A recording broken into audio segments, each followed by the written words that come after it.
Hi అండి. అందరికీ నమస్కారం. Welcome to my channel. ఈ వీడియోలో ఏపీ ప్రభుత్వ ఉద్యోగులకు మరియు పెన్షనర్లకు ఈ మార్చి నెల జీతాలు మరియు పెన్షన్లు జమ అయ్యే తాజా సమాచారం గురించి తెలుసుకుందాము.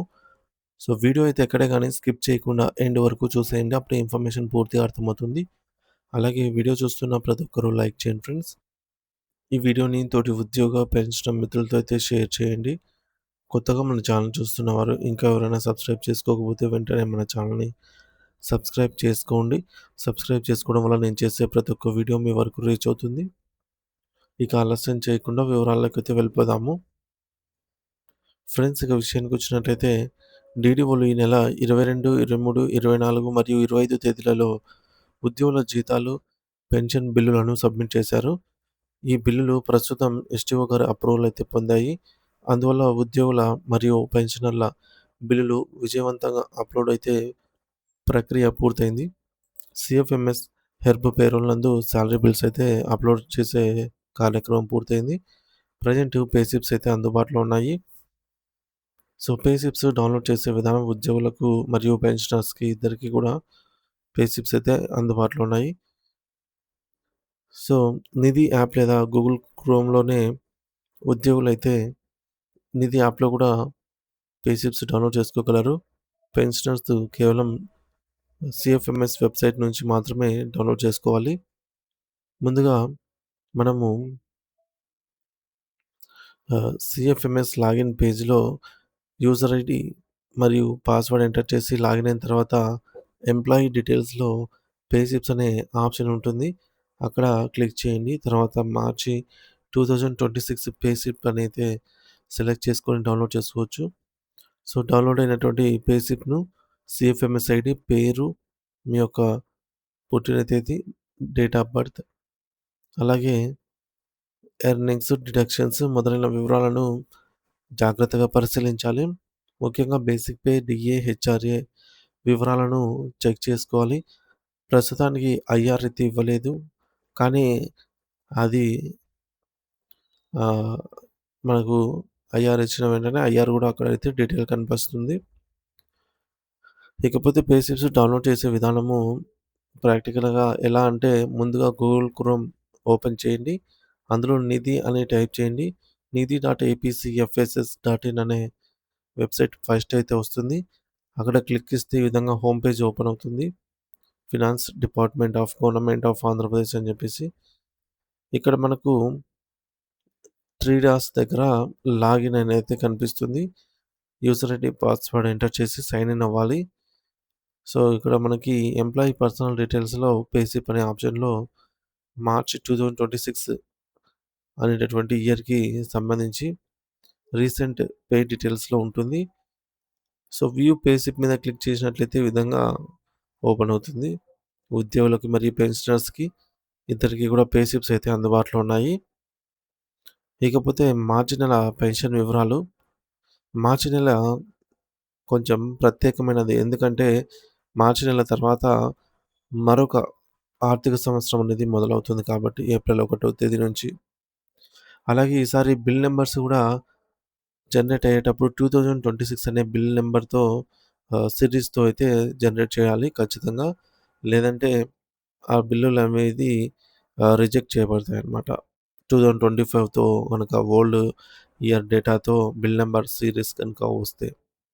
ఇక మార్చి నెల పెన్షన్ వివరాలు ఈ విధంగా ఉన్నాయి.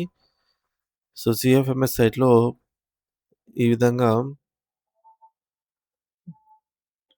మనమైతే పరిశీలించుకోవచ్చు టాక్స్‌కి సంబంధించి.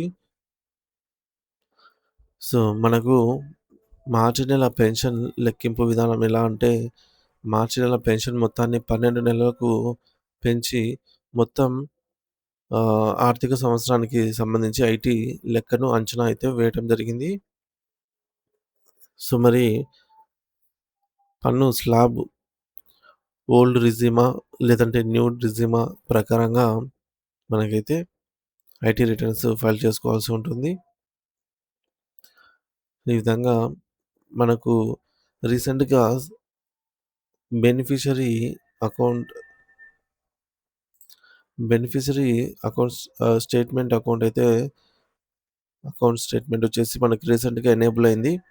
అందులో మనకు ప్రతి ఒక్క డీటెయిల్ అయితే ఉంటుంది.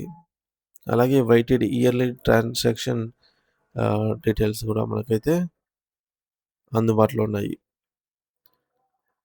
సో, ఈ విధంగా ఇప్పటివరకు అప్రూవల్ అయిన బిల్లుల వివరాలు చూసుకున్నట్లయితే Kovvur, Nellore water resource department Anantapuram, Chintalapudi, Eluru, Vijayawada west, Prakasam police department వారికి, నెల్లూరు ఎడ్యుకేషన్ డిపార్ట్మెంట్ వారికి, Madakasira animal husbandry Kurnool, Eluru, Rajuru, railway Koduru, Seethammadhara, Parvathipuram.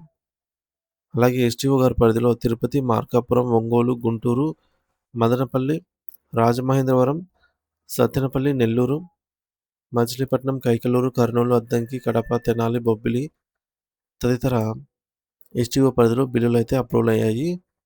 ఇంకా అక్కడక్కడ కొన్ని బిల్స్ అయితే బిల్ నాట్ అప్రూవల్ స్టేజ్‌లో ఉన్నాయి. అవి ఈ రోజు గాని రేపటి లోపల వెయిటింగ్ ఫర్ ఫండ్ క్లియరెన్స్‌కైతే చేరుకునే అవకాశం అయితే ఉంది. సో, ఈ యొక్క బిల్ నాట్ అప్రూవల్ స్టేజ్‌లో ఉన్నటువంటి బిల్లులు ఒకటో తేదీ లోపలే వెయిటింగ్ ఫర్ ఫండ్ క్లియరెన్స్ స్టేజ్‌కైతే చేరుకోగలమనైతే అంచనా. ఇకపోతే పెన్షన్ బిల్లును సబ్ ట్రెజరీ అధికారి సమర్పించిన తర్వాత అవి ఏ ఏ దశలో వెళ్తాయి అనే విషయాలను కూడా చాలామంది పెన్షనర్స్ తెలుసుకోవాలనైతే అనుకుంటారు. అంటే మనం ముఖ్యంగా బిల్ పేమెంట్ పెండింగ్ స్టేటస్ కనుక చెక్ చేస్తే ముఖ్యంగా 3 దశలుగా మనకు కనిపిస్తాయి. మొదటిది గ్రీన్ ఛానెల్ లేదా వెయిటింగ్ ఫర్ ఫండ్ క్లియరెన్స్. అలాగే కుబెర్. సో, తర్వాత బ్యాచ్ నంబర్ అలాట్‌మెంట్ అనే 3 పదాలు మనకు ఎక్కువగా కనిపిస్తూ ఉంటాయి. సో, అంటే సబ్ ట్రెజరీ అధికారులు పెన్షన్ బిల్లులను వారి పరిధిలోని సబ్ ట్రెజరీ కార్యాలయాల్లో సమర్పిస్తారనమాట. ఆ తర్వాత బిల్లులు కొన్ని దశల ద్వారా వెళ్తాయి. అవేంటంటే బిల్లు సబ్ ట్రెజరీ కార్యాలయంలో పెన్షన్ బిల్లు సమర్పించిన తర్వాత అధికారులు దాన్ని పరిశీలించి బిల్లులో ఎలాంటి తప్పులు లేకపోతే ఆమోదిస్తారు. ఒకవేళ బిల్లులో ఏమైనా తప్పులుంటే దాన్ని తిరస్కరిస్తారు. లేదా ఇన్ ప్రోగ్రెస్ అని అయితే చూపిస్తారు. అంటే ఆ బిల్లు మళ్ళీ పరిశీలనలో ఉంది అని అర్థము. గ్రీన్ ఛానెల్ లేదా వెయిటింగ్ ఫర్ ఫండ్ క్లియరెన్స్ అంటే బిల్లును ఆమోదించిన తర్వాత అది గ్రీన్ ఛానెల్‌కి వెళ్తుంది. సో, గ్రీన్ ఛానెల్ అంటే ఆహ్, ఎస్‌టీఓ గారు బిల్లును ఆమోదించారని అర్థము. వెయిటింగ్ ఫర్ ఫండ్ క్లియరెన్స్ అంటే బిల్లు సిద్ధంగా ఉంది కానీ నిధుల విడుదల కోసం వేచి చూస్తుందని అర్థము. రాష్ట్ర ప్రభుత్వం నిధుల విడుదల చేసిన తర్వాత ఆ బిల్లు తదుపరి దశకైతే వెళ్తుంది. మూడో దశ కుబేర్ గ్రీన్ ఛానెల్ నుంచి ఆమోదించబడిన బిల్లులు కుబేర్‌కు చేరుకుంటాయి. కుబేర్ అంటే సబ్ ట్రెజరీ అధికారి ఆమోదించిన బిల్లులు రిజర్వ్ బ్యాంక్ ఆఫ్ ఇండియా ఆర్‌బీఐకు చేరుకున్నాయని అర్థము. దీని ద్వారా రాష్ట్ర ప్రభుత్వం పెన్షన్ చెల్లించడానికి అవసరమైన నగదును ఆర్‌బీఐకి పంపింది అనే సమాచారము. కుబేర్ అనేది ఆర్‌బీఐ నిర్వహించే ఒక ఆన్‌లైన్ ప్లాట్‌ఫార్మ్. ఇది ప్రభుత్వ లావాదేవీలను సులభతరంగా చేస్తుంది. ఇక బ్యాచ్ నంబర్ అలాట్‌మెంట్ అంటే కుబేర్ తర్వాత వచ్చే దశ batch number allotment. Batch number allotment అంటే మీ పెన్షన్‌ను మీ ఖాతాలో జమ చేయడానికి ఆర్‌బీఐ సిద్ధంగా ఉంది అని అర్థము. బ్యాచ్ నంబర్ అలాట్ అయిన గంట నుండి 3 గంటల లోపు పెన్షన్ అనేది మీ ఖాతాలో జమ అవుతుంది. ముఖ్య గమనిక పెన్షన్ బిల్లుల ప్రాసెసింగ్ సమయం అనేది వివిధ అంశాలపై ఆధారపడి ఉంటుంది. కొన్నిసార్లు ఇది కొన్ని గంటల్లోనే పూర్తయితే మరికొన్నిసార్లు ఇది కొన్ని రోజులు కూడా పట్టవచ్చు. కాబట్టి పెన్షనర్లు ఓపికగా ఉండాలి అని మనవి. ఇక డిపార్ట్మెంట్ వారీగా చూసుకున్నట్లయితే ఏపీ ఉద్యోగ ఉపాధ్యాయులకు సంబంధించి విద్యాశాఖ, న్యాయశాఖ, రెవెన్యూ శాఖ, Panchayati Raj, water resource department, commercial tax department, గ్రామ వార్డు సచివాలయం ఎంప్లాయీస్‌కి సో, మిగిలిన వారికి కూడా పే స్లిప్స్ అయితే అందుబాటులో ఉన్నాయి. సో, జీతాలు మరియు పెన్షన్ విడుదల తేదీలు ఫ్రెండ్స్ ప్రతి ఒక్కరూ గమనించాల్సిన ముఖ్యమైన విషయం ఏమిటంటే, ఏప్రిల్ నెల ప్రారంభంలో బ్యాంకింగ్ సేవలకు సంబంధించి కొన్ని అంతరాయాలు కలిగే అవకాశం అయితే ఉంది.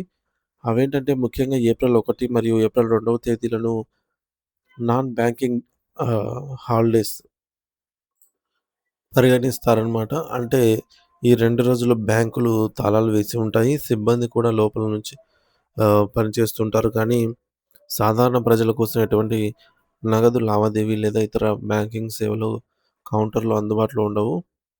సాధారణంగా ఆర్థిక సంవత్సరం ముగింపు ఫినాన్షియల్ ఇయర్ ఎండింగ్ పనుల వల్ల బ్యాంకులు తమ అంతర్గత లెక్కలను సరిచూసుకోవడంలో నిమగ్నమై ఉంటాయి. కాబట్టి మనం వ్యక్తిగత పనుల కోసం బ్యాంకులకు వెళ్ళినా సరే మన పనులేవి కూడా జరగవని గుర్తుంచుకోవాలి. ఇక ఏప్రిల్ 3 తేదీ విషయానికొస్తే ఆ రోజు గుడ్ ఫ్రైడే సందర్భంగా ప్రభుత్వం సెలవు ప్రకటించబడింది. దీనివల్ల ఆ రోజు బ్యాంకులు పూర్తిగా మూసివేసబడతాయి. కాబట్టి ఎటువంటి అత్యవసర పని ఉన్నా సరే ఆ రోజు చేసే అవకాశం అస్సలుండదు. ఇక సెలవు దినం కాబట్టి ఆన్‌లైన్ సేవల్లో కూడా కొన్నిసార్లు సాంకేతిక కారణాల వల్ల జాప్యం జరిగే అవకాశం ఉంటుంది. కాబట్టి ముందే అప్రమత్తంగా ఉండటం మంచిది. ఏప్రిల్ 4 తేదీ చాలామంది ఉద్యోగుల జీతాలు పడే రోజు అయితే ఉంటుంది. ఒకవేళ మీ యాజమాన్యం లేదా మీ కంపెనీ వారు ముందుగానే జీతాలను ప్రాసెస్ చేసి, ఆ రోజు మీ అకౌంట్‌లో డబ్బులు క్రెడిట్ అయితే మీకు ఎటువంటి ఇబ్బంది ఉండదు. అది మీకు పెద్ద ఊరటనిస్తుంది. కానీ ఒకవేళ ఆ రోజు కనుక సాంకేతిక కారణాల వల్లనో, లేదా ఇతర కారణాల వల్లనో డబ్బులు జమ కాకపోతే ఆ తర్వాత వచ్చే సెలవు వల్ల మీ ఆర్థికంగా ఇబ్బంది పడే అవకాశం ఉంటుంది. ఎందుకంటే మరుసటి రోజు అనగా ఏప్రిల్ 5 తేదీ ఆదివారం రావడం వల్ల బ్యాంకులకు సాధారణ సెలవు ఉంటుంది. సో, ఆదివారం కూడా ఎటువంటి బ్యాంకింగ్ కార్యకలాపాలు సాధ్యం కావు కాబట్టి, అంతకు ముందు రోజు జీతం రాని వారు సో, ఆదివారం కూడా ఎదురు చూడక తప్పదు. దీనివల్ల వరుసగా సెలవులు రావటం వల్ల మీ నగదు కొరత ఏర్పడే అవకాశం ఎక్కువగా ఉంది. మరి కాబట్టి ఈ క్రమంలోనే ఏప్రిల్ 6 తేదీ తిరిగి బ్యాంకులు సాధారణంగా పనిచేయడం ప్రారంభిస్తాయి. సో, ఏప్రిల్ 6 తేదీ జీతాలు, పెన్షన్‌లు క్రెడిట్ అయ్యే అవకాశం పుష్కలంగా ఉంది. సో, ఒకవేళ మీకు నెల మొదటి తేదీన అందాల్సిన డబ్బులు 6 తేదీ వరకు ఆలస్యమయ్యే అవకాశం ఉంది అని మీరు ముందే గ్రహించాలి. ఈ 5 రోజుల గ్యాప్ మీ యొక్క నెలవారీ బడ్జెట్‌పై మరియు నిత్యావసర ఖర్చులపై తీవ్ర ప్రభావం కూడా చూపవచ్చు. అందుకే మీరు ఈ విషయంలో చాలా జాగ్రత్తగా మరియు బాధ్యతగా ఉండాలి. ఏప్రిల్ 6 తేదీలోపు మీకేమైనా ముఖ్యమైన ఖర్చులు ఉంటే సో, ఇంటి అద్దె చెల్లించడము, అలాగే లోన్‌లు, ఈఎంఐ కట్టడము, పిల్లల స్కూల్ ఫీజులు లేదా ఇతర అత్యవసర బిల్లులు చెల్లించాల్సి ఉంటే వాటి కోసం ముందస్తుగానే తగిన నగదును మీ అకౌంట్‌లో లేదా చేతిలో సిద్ధం చేసుకోవడం చాలా ముఖ్యం. ఒకవేళ అకౌంట్‌లో సరిపడా డబ్బులు లేకపోతే మీరు తదుపరి ఏమైనా ఆహ్, ఆల్టర్‌నేట్‌గా చూసుకోవడం మంచిదనమాట. సో, ఇది ఫ్రెండ్స్ ఇప్పటివరకు నా తాజా సమాచారము. వీడియో నచ్చినట్లయితే లైక్ చేయండి. ఈ వీడియోని తోటి ఉద్యోగులతో మరియు పెన్షన్ మిత్రులతో అయితే షేర్ చేయండి. కొత్తగా మన ఛానెల్ చూస్తున్న వారైతే సబ్స్క్రైబ్ చేసుకోండి. ఎప్పటిలాగే ఏప్రిల్ నెల, మార్చి నెల జీతాలు, పెన్షన్‌లు పూర్తి స్థాయిలో జమయ్యే వరకు బిల్లుల్లో కదలికను బట్టి ఎప్పటికప్పుడు తాజా సమాచారాన్ని మన ఛానెల్ ద్వారా అందిస్తూనే ఉంటాను. Thank you for watching this video.